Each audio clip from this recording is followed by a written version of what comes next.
Alright lads and lasses, I'm Eccentric Racer, and I decided that I've done a fair few videos on Wreckfest. In fact, my entire YouTube channel actually started on Wreckfest, and my most popular videos are Wreckfest. But what I haven't done is actually sat down and properly reviewed this game. I've done many videos on it, I've played many hours on it. I mean, as you know, I have gotten a few Xbox World Records on this. So I thought what I'd do is finally decide that I would review this game in 2022. Now, I'm going to say the same thing as I did for Horizon 5. This is entirely my opinion. Yours may differ, and that's fine. You know, you're allowed to disagree with me. You are human. So, you know, if you disagree with me, that's fine. You know, you can leave a comment with your own opinion and things like that. However, if you're going to be a complete and utter twat about your opinion, saying that I'm full of shit and things like that, I'm just going to ignore you and I'm going to tell you to fuck off. Have we got that out of the way? Good. Right, okay. Wreckfest. What can I say about this game? This, I absolutely enjoy. I really, really enjoy playing Wreckfest. I know I haven't really played it a lot recently. The game's kind of gotten... It's kind of on its process of its fading out in a way. The latest tournament, you know, it's not really added anything new and things like that. We've not had any new DLC or anything like that. We've had, you know, the different season passes, as it were, for this game. So we've had the tracks, we've had the DLC and things like that. So Wreckfest is kind of now at this point of its... They're still giving it content, yes, but now the content is sort of... It's just, you know, giving the game something, but it's not brand new stuff at the minute. It's just, you know, giving a few liveries or things like that, but it's no new cars, no new tracks. So, you know, they're not trying to revive this game in a way. It's, you know, they're just keeping it updated for the people that still play it, you know, give them something. But, you know, it kind of feels like it's fading out a little bit now, which is a big shame, to be honest. This game, you know, I have played the hell out of, and it's absolutely brilliant. Ever since I've been watching some of the tech demos back in 2014, I think it was. You know, this game has came a hell of a long way. Now, this review's gonna be strictly the Xbox version, not the PC version. I do have it installed on my laptop, and I will and if people do want to see me do it, I will mess around with mods on Wreckfest. I have had a brief mill around the mods and things like that, and they are absolutely plentiful of mods and things like that. So I will look at some Wreckfest mods in the future. If people want to, if people want to see that, I will more than happily download some mods and play Wreckfest on my laptop. Hopefully it's alright. It might look a little bit uglier than the PT Cruiser, but you know, I'm more than happy to play the mods if you guys want to see it. Anyway, Wreckfest on the Xbox.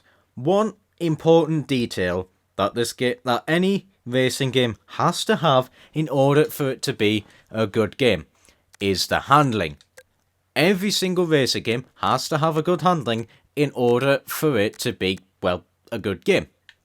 Look at Need for Speed 2015, for instance. The handling on that was awful. So I don't play the game anymore because it was terrible. Wreckfest, yeah, fantastic handling. Absolutely brilliant handling model. The cars drive, well, how I'd want them, to be honest. They are great driving cars. All of them are good fun. Even the cars I don't like to drive, like the Killer Bee, they are still great fun to drive and things like that. Each car drives a little bit differently. You know, they've all got their sort of strengths, sort of weaknesses, things like that, unless you're using some of the tournament vehicles, in which case they're all, some of them are bloody overpowered. However, you know, all the cars, like them or not, it's a solid handling physics. It is a solid handling model. Handling model. For some reason I'm failing English. That's a bit of an unfortunate. But yeah, they are the cars are great. They are absolutely great to drive, which I am glad for. Because obviously this is made by the same people who've made Flat Out. So, you know, you'd expect, well, Flat Out Ultimate Carnage, the 360 area, not the more modern Flat Outs. So, you know, you'd expect them to be good handling model. As well, the damage model on this game, you'd expect it to be good, and it is. It is a great damage model. Whether you're playing on just the regular damage mod difficulties, or you're playing it on wherever the most recent one was, no, it wasn't Intense. Basically the overtop one where they brought back the damage model from the like the beta and things like that. Yeah, the damage model, you can already see on my Super Venom that the damage model is fantastic. It is a great damage model. The shark has, you know, some of its fins have been caved in and things like that, so it is great. As well, the collisions, some cars might be a little bit wonky on them, however, from the cars that I've driven, they seem very consistent, and the hitboxes seem a lot more like the car is actually hitting other cars rather than being, you know, a hitbox that extends further than the model of the car. I do actually hit the car, and it reacts in a way that I would expect. So yeah, it has that going for it, because obviously, of course, this game is all about banger racing and crashing and things like that. So it does need a proper, well, it needs a good damage model, but not only that, it needs a good collision physics, which it does. It does actually have a pretty good collision physics, much better than a lot of other games. So I'm glad they've gotten that right, along with the damage model. I'll go on to the tracks next. The tracks, there is not a single track in this game that I dislike. I like to race around every single track that this game has to offer. Whether it be some of the more tight and technical circuits, or whether it's more of the fast-flowing circuits like Espadalen here. You know, if you're going for tight and twisty, things like Espadalen, or I think it's like Desert. Can't remember the exact naming of it. But yeah, the tracks in this game, I love every single one. Obviously that one's a little bit more opinionative. You know, there might be some people that don't like some tracks and like others. I'm personally a fan of all of them. I do want to drive around all the tracks. Obviously I've got a few favourites more than others. So yeah, but that's just natural and things like that. It's more important that every single track for me is fun to race around, because obviously some are based off real tracks and then some are just completely fictional, but I like them all. That's what matters. Yeah, wow, my Super Venom's absolutely caved in. What else? Yes, of course. Well, I'll move on swiftly. There's probably going to be a short review. I'll move on to the economy of this game. Now, it is a bit grindy, yes. If you just do a regular, like, I don't know, 5-minute race, you're going to get about, like, 2,000 credits. So it does sound a bit grindy. However, the cars and parts in this game are actually pretty cheap to compensate for it. So it kind of balances itself out in that way. But you know, the economy is alright. Sometimes it can feel a bit grindy. However, you know, if you do like the maximum amount of laps with the highest damage model at Hellride, for instance, you're going to get about 10,000 credits in 3 minutes. So there are money-making methods, so I wouldn't worry too much about the economy and things like that. The single player, it's alright, you know, you do around doing simple challenges like championships or, you know, races, or you're doing some silly things where you've got to win a race in a Reliant Robin against a field of buses around an oval. You know, just silly challenges like that.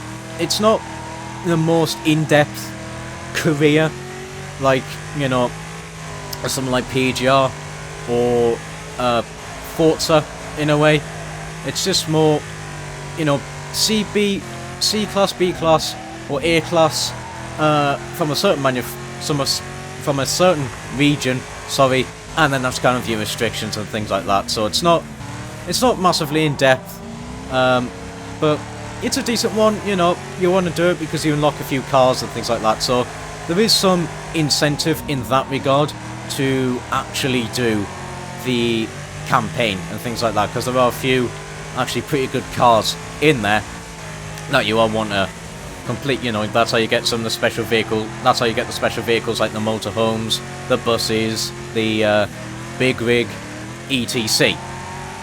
And yeah, it is like I said, it's alright. It's not brilliant by any means. You know, it's not. It's a pretty simplistic campaign, but it serves its purpose. Really, it's, you know, it's not really what the game's trying to focus on you and things like that. So yeah, it doesn't really bother me that the campaign's pretty simplistic.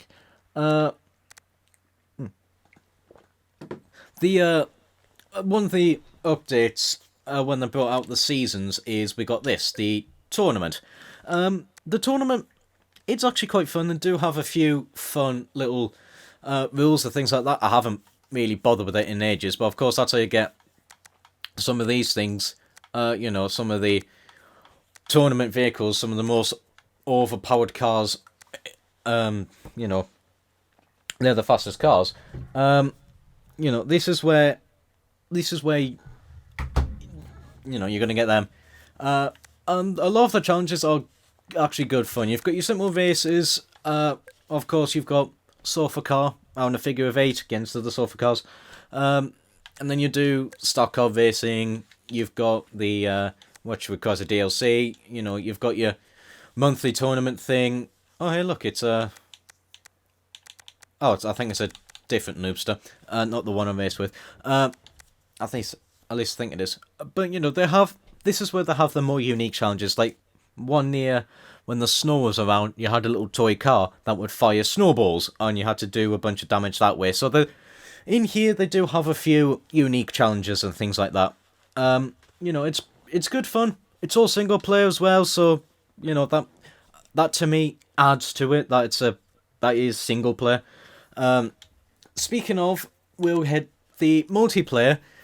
When it works great. There's sometimes you do get a few issues with the multiplayer, more specifically loading in.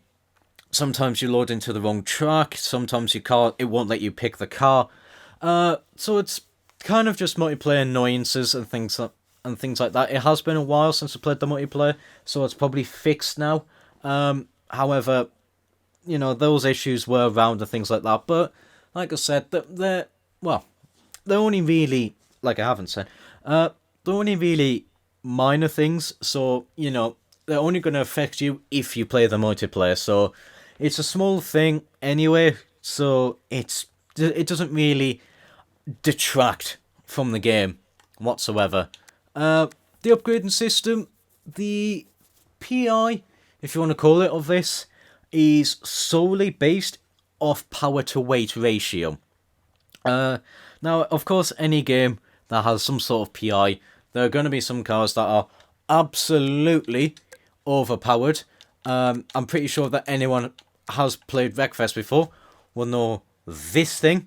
So yeah, you know, there is going to be ridiculously overpowered things with the PI system. It's just how it's going to be with any PI system.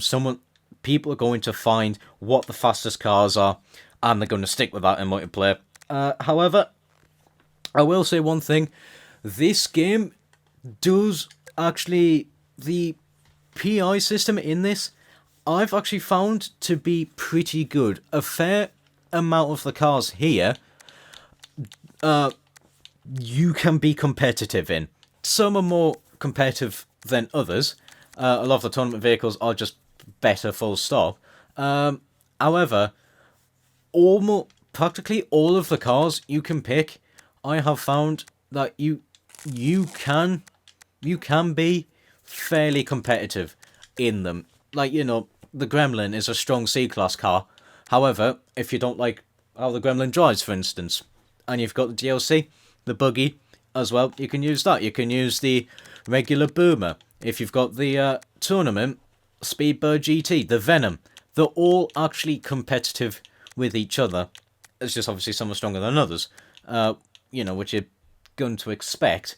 But for instance, for B-Class, sometimes I'll drive this, the Sweeper, because I generally enjoy how it drives. Or sometimes I'll use this, the Hammerhead RS. Things like that. Each car, from what I've found, they can be competitive. Obviously, if you're skilled enough. So there is that. So it is pretty good. The only slight issue I have is the liveries and things like that. They can be pretty restrictive. You don't have the most amount of freedom with it, but that's only really going to affect, I don't know, a small amount of people that are wanting to sort of create their own liveries. There isn't a proper livery creator. You're just choosing between a set amount of styles, a set amount of liveries, and then your colours. That's it. So it's not the most in depth, but it's only going to affect a small amount of those that are actually want to be fully creative and things like that. So it's minor, to be honest. What else? I'll get on to the DLCs, actually. DLCs for this game, yeah, they're good fun. They are good fun. With the speed of a fair few of the cars, it does feel like it's a little bit of a pay-to-win kind of situation, unfortunately. Where, if you want to be very, very competitive, like, a lot of the fast drivers, well, I'll say a lot of the fast drivers, that's not really true. But, sometimes people just buy this, for instance, or they'll buy the Razor and things like that, and then just be massively more competitive. So it is kind of pay to win, where some of the fastest cars are DLC. But like I said, it's only really at like the higher levels. Most casual players, it's not really going to affect them too much. But like I said, most of the faster cars are more DLC, more of the tournament stuff and things like that. So if you do have the DLCs, certain ones you do have a little bit more of an advantage. But it is what it is, really. Right. I was going to go on to a different point. Actually, I'll get onto it. Manual with clutch. Sometimes I don't know whether it feels like I'm pressing both the clutch and the gear up normally, but it doesn't really seem to register my clutch sometimes. I don't know how many people get that. I must mention as well, I am playing this on the One X, not a Series X. I haven't got the upgrade for it. I do know the upgrade was about £3 and things like that. I think it's a little bit shan. I think that's a little bit on the naughty side. And from what I can tell, it didn't really add much. So, nah. But, yeah. I'll speak about the graphics now. But DLCs, good fun. You've got silly things to race with. You've got things like the step van with the twat thing on it, so it's just brilliant. The DLCs, a lot of them are just silly and they're fun. You can race around in a bog if you wanted, or you've got the little pocket rockets, and then you've got your more proper cars like this Cardinal, which I think is more one of the Buicks really than a Crown Vic, but it looks like a Crown Vic. And then you've got your hearse and things like that. So you have a nice combination of more sort of serious cars, and then you've got your more sillier cars and things like that. And they're all great fun to drive, and also all pretty good looking as well. Like this Blade, pretty much. Like the cars are all based off real life cars. You could just look at one and go, oh yeah, it's based off this. But if you know your cars, obviously. So yeah, this game is very, very good. I do enjoy the hell out of it. It's seriously good. Like I said, the career there is really only just unlock a few cars. It's pretty basic. The DLC cars, they're good fun in this. Sometimes kind of feel a bit more necessary to actually unlock a lot of the quick cars. Multiplayer, very good. The servers, they're actually pretty solid on this. Much better than Forza Horizon 5, that's for sure. But however, that's not that much of a feat, really, to overcome. I'm just going to be honest. So, yeah. There's that. Basic career, but the tournament's pretty good. Multiplayer's pretty good. Custom event, you can do pretty wacky stuff. If you want to go racing against super vans whilst you drive, I don't know, a bus, then you can. There's a fair amount of freedom of it. Obviously, whilst I haven't got access to the mods at the minute, the modding community, whilst I've had a brief view, there's a lot of content out there. So yeah, that is a big bonus, in my opinion. The fact that there's just a lot of mods, a lot of actually big mods as well that add a lot of content. So there's a lot of replayability, sorry, with that in that aspect. Why am I can't barely speak tonight. That's absolutely ridiculous. I will get on to the AIs now. They're 50-50. I'll be honest with you. I'm going to put myself up against A-class AIs. They're 50-50. Sometimes they can be... The way I see the AIs is they are actually pretty good. Because they do make mistakes themselves. Some will be clean, some will be very aggressive. They'll make dive bombs, they'll spin you out and things like that. So the AIs, in that aspect, they act like, well, banger racing AI. Some will be clean, some won't be, things like that. The issue with them as well is a lot of the times they're not brilliant. Unfortunately, sometimes they just make absolutely massive mistakes, and a lot of the races actually become very, very easy. It's more when you get into the higher classes, the AIs don't really seem to be able to drive in the higher classes as much. As well, they kind of just stick to having set cars. Like, all of the races I will see, because I've got the DLC, I will always see a van. I will always see certain cars and things like that. A lot of the AIs don't really pick different cars unless you do more wackier rules, in which case they will pick different cars. But the AI car pool kind of just seems to be set, and it's not really variant. Doesn't really vary that much from track to track, but there isn't the most amount of cars in this game anyway, so that kind of makes sense. So it's kind of a smaller thing, to be honest. However, yeah, the AIs, like I said, 50-50. They can be good fun to race against, or they can just be absolute, or can there just be no challenge whatsoever. The demo derbies, they're actually... Oh, God! They're actually pretty good in this game, some of the demo derbies. Oh, I didn't mean to reset, but I did. Oh, I span that car out. Yeah, demo derbies, again, like I said, they can be 50-50. If you put them on the highest damage difficulty, some of them, like death matches and things like that, it could just be absolutely ridiculous fun. Last Man Standing, I think, really is kind of the weaker game mode in some aspects.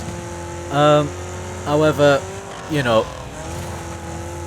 I just want to cause a lot of chaos and damage a lot of cars, so that's kind of more of a personal.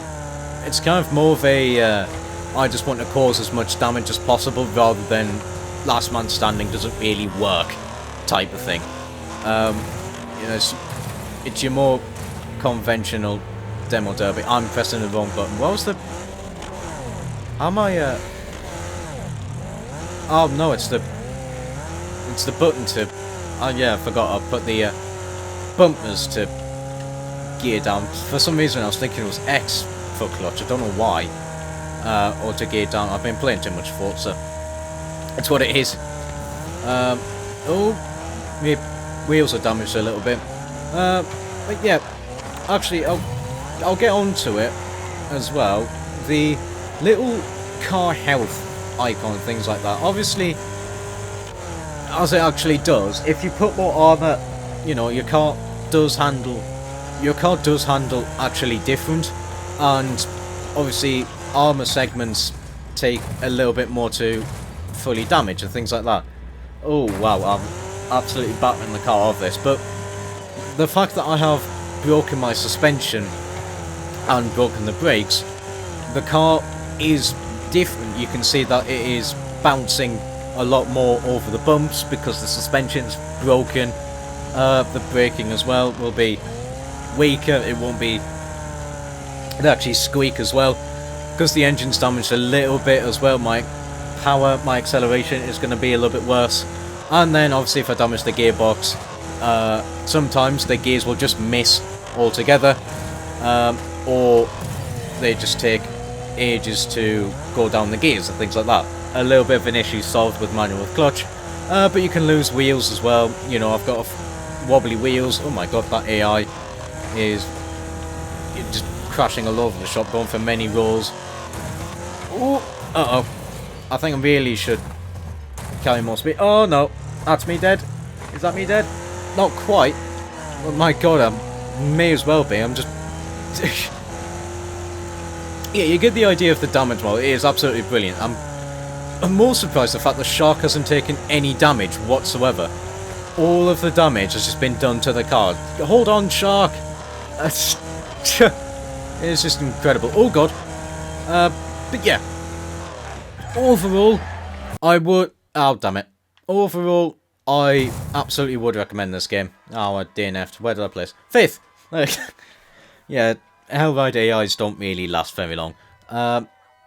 Yeah, this game I would recommend.